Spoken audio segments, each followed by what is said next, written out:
We import parts used for agricultural equipment. We warehouse them here in the United States, maybe do something like you said, pack them, change their packing a little bit, and then we export them to our dealer network in Canada.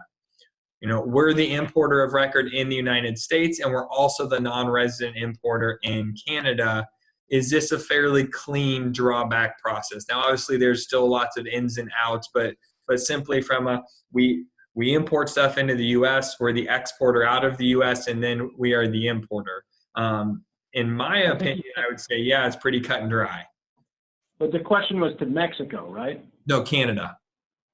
Canada and Mexico, the NAFTA, you may run into a problem there, but this is just substitution drawback. You may run into a problem exporting to Canada.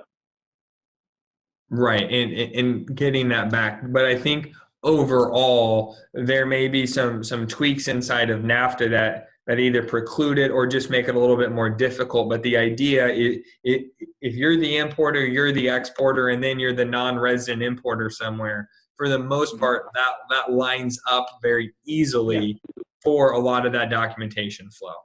It certainly does, but I would just be careful about if this is indeed going to Canada. I don't know that claim would necessarily be approved. There are some restrictions. Generally speaking, unused substitution drawback was eliminated by NAFTA. So, while the structure works, we should look into further whether or not it would be a viable claim because the goods are going into Canada. Got it.